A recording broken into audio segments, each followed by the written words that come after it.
পশ্চিমবঙ্গের বিধানসভা নির্বাচন 2026 কি বিশেষ ব্যবস্থা থাকতে চলেছে এবারের বিধানসভা নির্বাচনের জন্য আমরা আলোচনা করতে চলেছি আজকের ভিডিওতে।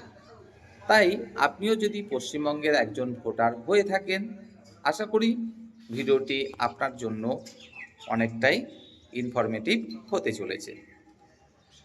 মুখ্য নির্বাচন কমিশনার তিনি কিছু বক্তব্য কিন্তু রেখেছেন এবারের অর্থাৎ 2026 এর পশ্চিমবঙ্গের বিধানসভা নির্বাচন প্রসঙ্গে।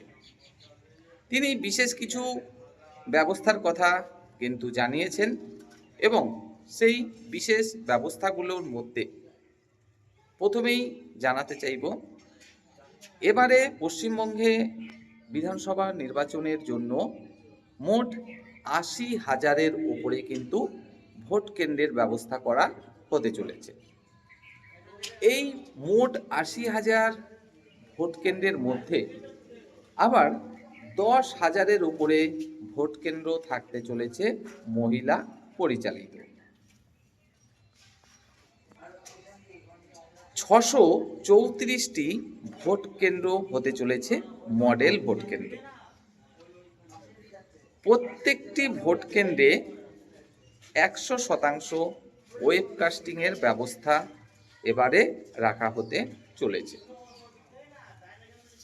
85 বছরের বেশি যে সমস্ত ভোটারের বয়স হবে তাদের জন্য থাকতে চলেছে বিশেষ সুবিধা, এবং সেই সুবিধাটি হলো তারা এবারের ভোট নিজের বাড়িতে বসেই দেওয়ার সুবিধা পাবেন। অর্থাৎ তাদের জন্য বাড়িতে লোক যাবে নির্বাচন কমিশনের পক্ষ থেকে এবং সেখানেই তার ভোট দেওয়ার ব্যবস্থা করা হবে। দিব্যাঙ্গদের জন্য হুইল চেয়ারের ব্যবস্থা কিন্তু এবারে রাখা হতে চলেছে। শুধু তাই নয়, তাদেরকে ভোট কেন্দ্রে পৌঁছে দেওয়ার জন্য থাকতে চলেছে ভলেন্টিয়ার। এছাড়াও প্রত্যেকটি ভোটারের জন্য থাকতে চলেছে বিশেষ ব্যবস্থা, আর সেটা হলো পানীয় জল এবং শৌচালয়। এই ব্যবস্থাগুলোও কিন্তু এবারে রাখা হতে চলেছে।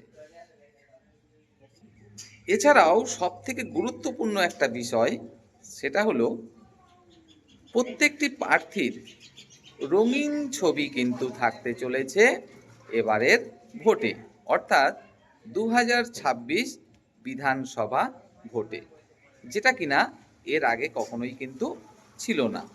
এই রঙিন ছবির মাধ্যমে যেহেতু চেনা সহজ হয় প্রার্থীকে, তাই ভোট দিতেও সুবিধা হয়, তাই এই বিশেষ ব্যবস্থা কিন্তু এবারে থাকতে চলেছে। এছাড়াও বিএলওরা আপনাদের প্রত্যেকের বাড়িতে গিয়ে গিয়ে কিন্তু ভোটার ইনফরমেশন স্লিপটা পৌঁছে দিয়ে আসবেন।